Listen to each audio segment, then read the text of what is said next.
So, the end of the 5th century, the Roman Empire falls. It leaves behind all kinds of quasi-Romanized groups all over the place, and on the Iberian Peninsula, which we know as Spain and Portugal today, the Visigoths rule. The Visigoths are Christian, sort of, basically. Anyway, close enough. A couple centuries later, almost everybody north of the Mediterranean Sea is Christian, and everyone on the southern shores is Muslim. East of the Mediterranean, Christians and Muslims clash in the Holy Land. West of the Mediterranean is the Iberian Peninsula. In the early 8th century, Muslim forces cross the Strait of Gibraltar and take over pretty much everything until the Franks stop them like a decade or two later. They call the land Al-Andalus. The Jews, who had been rather oppressed by the Christian rulers, are pretty okay with this because they are pretty much less oppressed by the Muslims. The Muslims call Christians and Jews dhimmi, which means the people of the book.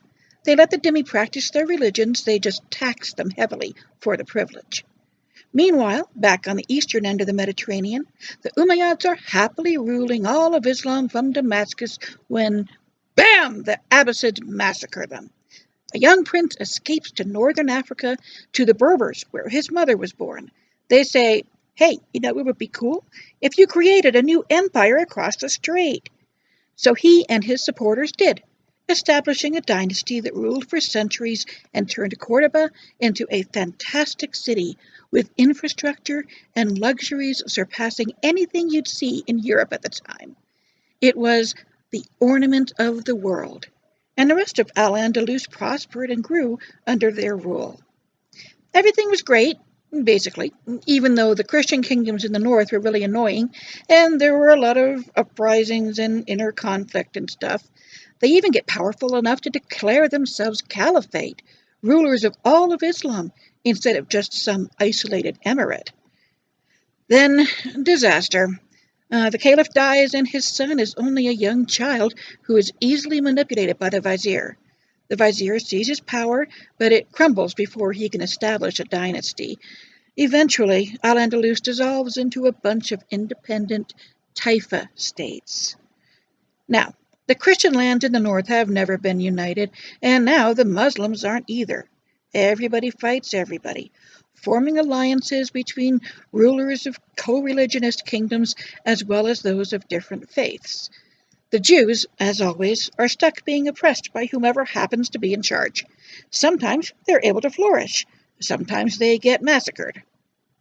As the Christian kingdoms gain more and more land, the Taifa kingdoms panic and send to Africa for help. The Almoravids not only help repel the Christians, but they take over all the Taifas, reuniting the Muslim lands. Their rule only lasts a few decades, though, and another Muslim dynasty, the Almohads, take over for the next couple of centuries. Meanwhile, Christians are crusading all over the place, especially the Holy Land.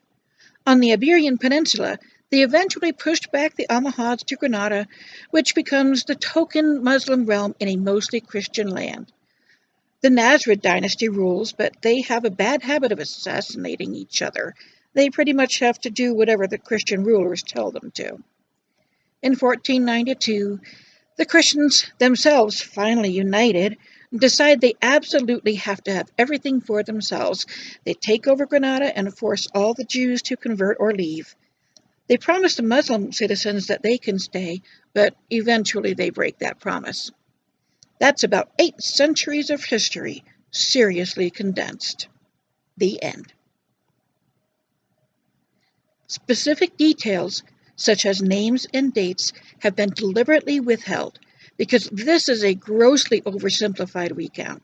The next screen will show a few of my favorite references that are great to cite for your academic research.